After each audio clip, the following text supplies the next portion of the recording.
বাংলাদেশে কোনো কেসের সাথে 6 বছরের ওয়ারেন্টি শুনেছেন কখনো?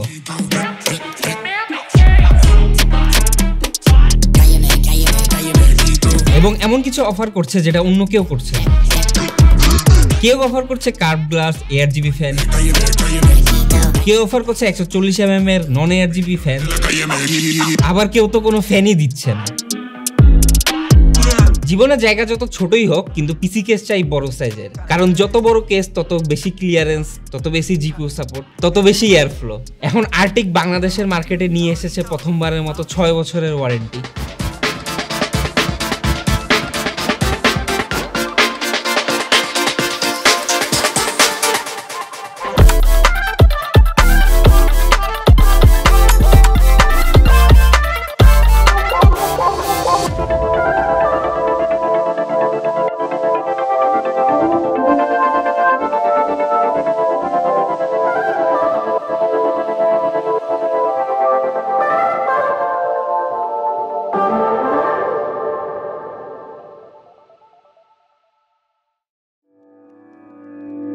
চলুন আনবক্সিং দিয়ে শুরু করি।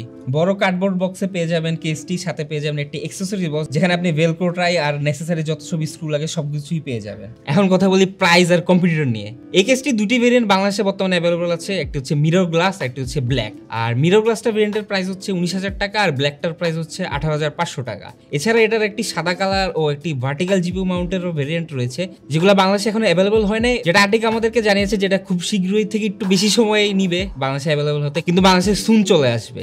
এই প্রাইস রেঞ্জে এটার কম্পিউটারগুলো হলো ডিপকুল মরফিয়াস, যার প্রাইস হচ্ছে 20,800 টাকা, Corsair IQ 5000X যেটার প্রাইস হচ্ছে 20,000 টাকা, NZXT S7 Elite যেটার প্রাইস হচ্ছে 19,000 টাকা, Antec C8 Curve 18,900 টাকা, Asus TUF Gaming GT 502 18,100 টাকা, Cougar FB270 18,500 টাকা। এখন লুকসের কথা বললে এটা একটা ফিশ ট্যাঙ্ক কেস, হিউজ সাইজের একটা কেস। আর যেটার ব্ল্যাক গ্লাস ভেরিয়েন্টটা যদি দেখেন তাহলে আপনার মনে হবে যে একটা ব্ল্যাক বক্স রাখা, আর যদি মিরর ভার্সনটা নেন তাহলে মনে হবে একটা কাচের বাক্স রাখা। গ্লাসগুলো এতই টিন্টেড যে পিসি অন করা না পর্যন্ত পিসির ভিতরে কি কি কম্পোনেন্টস আছে আপনি দেখতেই পারবেন না, ঠিক এই পিছনে ব্ল্যাক বক্সটার মতো। আর আপনার প্রিয়জন থেকে যদি আপনার এক্সপেন্সিভ কম্পোনেন্টস লাইক RTX 1590 যদি হাইড করে রাখতে চান, আর আপনার যদি বাঘের বাচ্চা পিসি হয় আর আপনার পিসির কম্পোনেন্টসগুলো কাউকে দেখাতে না চান, তাহলে এটা আপনার জন্য একটা পারফেক্ট কেস।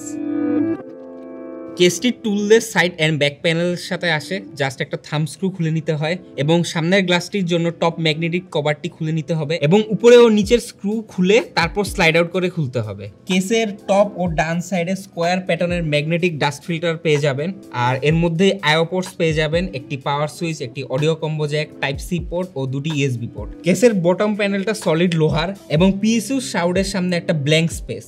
এই ব্ল্যাঙ্ক স্পেসটা মূলত দেওয়া হচ্ছে কি ডিস্ট্রো প্লেট বসানোর জন্য, আপনি যদি একটা কাস্টম লিকুইড বিল করেন, কিন্তু আপনার যদি এত টাকা না থাকে তাহলে আপনি ওই জায়গাটায় একটা ফাঙ্কো পপ রাখতে পারেন বা অন্যান্য ডেকোরেটিভ আইটেম লাইক একটা আপনি চাইলে একটা 65% একটা কিবোর্ডও রাখতে পারবেন ওখানে। এটা ডুয়েল চেম্বার কেস না হতে বটম সাইডে পেয়ে যাবেন PSU শাউড, আর এর উপরেই রয়েছে একটা গ্লাস যার মাঝখানে রয়েছে আর্টিকের লোগো, এন্ড গেস হোয়াট, এটা তো রয়েছে 8GB ফর মোর FPS।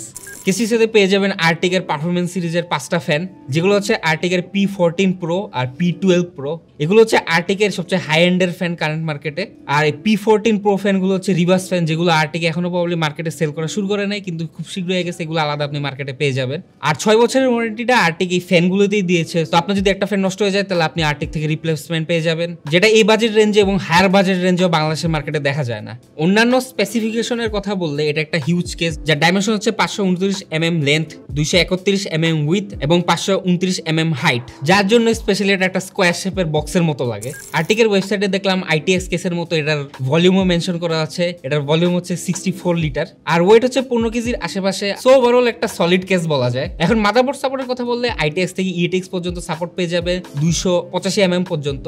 আমাদের স্টুডিওতে একটা ওয়ার্কস্টেশন EATX বোর্ড ছিল, যেটা আমরা এটাতে ফিট করার ট্রাই করেছি, কিন্তু ওটার লেন্থ 285 এর থেকে বেশি হয়, ওটা আমরা ফিট করতে পারিনি, কিন্তু 285 এর নিচে সবগুলো EATX বোর্ড আপনি এই কেসে ফিট করতে পারবেন। কুলিং সাপোর্টের জন্য এয়ার কুলার সাপোর্ট আছে 171 mm পর্যন্ত, কিন্তু এই কেসটা এয়ার কুলার কেন? এই কেসটা এয়ার কুলার কোনো মানায় না। এই কেসটা পুরোপুরি বিল্ড হচ্ছে একটা এআইও সিস্টেমের জন্য, অথবা আপনি যদি একটা লিকুইড কুল সিস্টেম বিল্ড করতে চান, একটা কাস্টম লুপ ক্রিয়েট করতে চান, এজন্য এই কেসটা বানানো।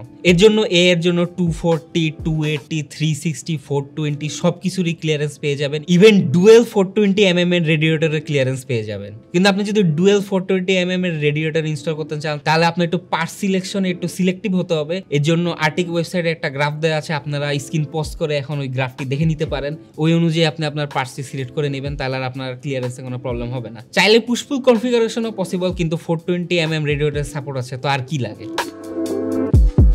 এখন জিপিইউ ক্লিয়ারেন্সের কথা বললে এটা আপনার রেডিয়েটরের চয়েসের উপরে ডিপেন্ড করবে। আপনি যদি সাইডে একটা 420mm এর রেডিয়েটর ইনস্টল করেন, তাহলে আপনার জিপিইউ ক্লিয়ারেন্স কমে চলে আসবে 387mm পর্যন্ত। কিন্তু আপনি যদি আবার রেডিয়েটর সাইডে ইনস্টল না করেন, তাহলে এটা আবার বেড়ে যাবে 482mm পর্যন্ত। তো বেসিক্যালি আপনি মার্কেটে থাকা যে কোনো জিপিইউ ইনস্টল করে ফেলতে পারবেন। কিন্তু আপনি আপনার জিপিইউটা যদি ভার্টিক্যালি ইনস্টল করতে চান, তাহলে একটু আপনার প্রবলেম ফেস করতে হবে, কারণ আর্টিকের যে লিকুইড কুলারগুলো আছে তার টিউবগুলো হচ্ছে নিচের দিকে রাউট করা। এর জন্য আপনি যদি ভার্টিক্যালি মাউন্ট করতে চান, তাহলে আপনি সব ধরনের জিপিইউ মাউন্ট করতে পারবেন না। কিন্তু আর্টিক এখানে একটা ভালো কাজ করেছে, তাদের ওয়েবসাইটে যেসব জিপিইউ আপনি ভার্টিক্যালি মাউন্ট করতে পারবেন ওইসব জিপিইউ লিস্ট দিয়ে দিয়েছে। তো আপনি যদি জিপিইউ ভার্টিক্যালি মাউন্ট করতে চান, তাহলে ওই লিস্টটা দেখে নেবেন। কেসের বটমে কোনো ভেন্টস নেই, তাই পিএসইউর জন্য একটা রেজ লেগের মতো দেয়া আছে, যাতে আপনার পিএসইউ ফ্রেশ এয়ার ইনটেক করতে পারে। আর কেসের ডান সাইডের ভেন্টস গুলো একটু এক্সটেন্ড করে দেওয়া হয়েছে, যাতে পিএসইউটা সাইড থেকে প্রপার একটা ভেন্টিলেশন পায়। আর কর্সেয়ারের শিফট সিরিজ পিএসইউরও সাপোর্ট রয়েছে।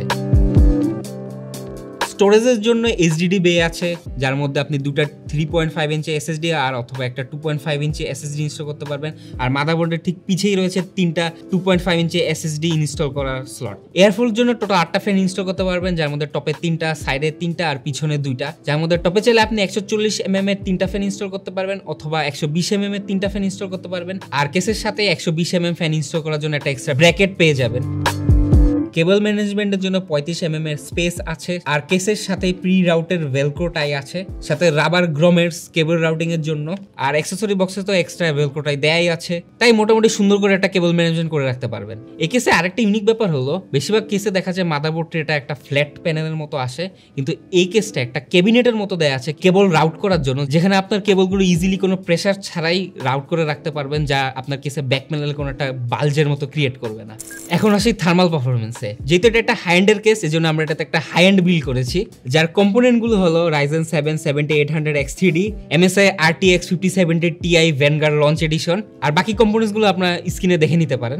আমরা একটা 30 মিনিটের স্ট্রেস টেস্ট করি কেসটায়। আর ফ্যানগুলো সবগুলো ফুল স্পিডে দেওয়া ছিল, যার আরপিএম ছিল 3000 এর মতো। ক্লোজ কেসে সিপিইউ টেম্প ছিল ম্যাক্স 77.6 আর জিপিইউ ছিল 60.2। ওপেন কেসে সিপিইউ টেম্প ছিল 79.5 এবং জিপিইউ ছিল 59.4। জিপিইউতে অ্যারাউন্ড 1 ডিগ্রির মতো ডিফারেন্স, সো এটা ম্যাটার করে না এত, কিন্তু সিপিইউতে আমরা দেখতে পাচ্ছি অ্যারাউন্ড 2 ডিগ্রির মতো ডিফারেন্স। এটার কারণ হচ্ছে এই ফ্যানগুলো এতই পাওয়ারফুল যে ওপেন কেসে ফ্যানগুলো বাতাসগুলো এতই দ্রুত বের করে দিচ্ছিল যে এআইও ফ্যানগুলো বাতাসই পাচ্ছিল না, যার কারণে সিপিইউ টেম্পারেচারটা 2 ডিগ্রি বেশি ছিল ওপেন কেসে, যেটা আমরা আগে কখনো অন্য কেসে দেখিনি। কারণ অন্য কেসে দেখা যেত যে ফ্যানগুলো এত আরপিএম হতো না। আর আপনার ইউজ কেসে দেখা যাবে আপনার ফ্যানগুলো ফুল স্পিডে ঘুরবেও না, তো আপনার এটা নিয়ে কোনো মাথা ব্যথা থাকার দরকার নেই। এটা একটা এক্সপেন্সিভ এয়ার পিউরিফায়ার হিসেবেও কাজ করবে, কারণ এটা আপনার রুমের সব ময়লা কেসটার ভিতরে টেনে নিয়ে আসবে এবং আপনার রুমকে পরিষ্কার রাখবে। এখন এটার প্রোজ এন্ড কনস এর কথা বললে, এটাতে পেয়ে যাবেন ডুয়েল 420mm রেডিয়েটরের সাপোর্ট, 6 বছরের ওয়ারেন্টি। আর যেহেতু এটার নিচে কোনো ভেন্স নাই, তো আপনি চাইলে এটা একটা কার্পেটেও রাখতে পারবেন, আপনার পিএসইউ এয়ার ইনটেকে কোনো প্রবলেম হবে না। আর কনস এর কথা বললে আসুসের বিটিএফ, প্রজেক্ট স্টেলথ এগুলার কোনো সাপোর্ট নেই এই কেসে, এটা থাকলে ভালো হতো। আর আপনি যদি জিপিইউটা ভার্টিক্যাল মাউন্ট করতে চান, তাহলে আপনার জিপিইউ চয়েস লিস্টটা কমে আসে। এখন যদি বলতে কেসটা কেন কিনবেন, কেসের সাথে যে ফ্যানগুলো আসে আর্টিকের P12 Pro আর P14 Pro, আর ওগুলো যদি আপনি মার্কেটে আলাদা কিনতে চান, তাহলে আপনার কস্ট পড়বে অ্যারাউন্ড 10,000 টাকার মতো। আর এই ফ্যানগুলো এখনো মার্কেটে এত অ্যাভেলেবলও না, তো আপনি চাইলে কিনতেও পারবেন না। তো আপনি যদি দোকানে গিয়ে বলেন যে ভাই আপনার খালি কেসটাই লাগবে, ফ্যান লাগবে না, তাহলে আপনি কেসটা 8 থেকে 9,000 টাকার মধ্যে পেয়েও যেতে পারেন। কিন্তু যদি আপনাকে দোকানদার দৌড়ানি দেয়, তাহলে ওটার দায়ভার আমার না। সো ওভারঅল আপনি যদি একটা ফুল পারফরমেন্স বিল্ড করতে চান, তাহলে এই কেসটা আপনার জন্য। আজ এই পর্যন্তই। আমি কেস উইংম্যান, আল্লাহ হাফেজ।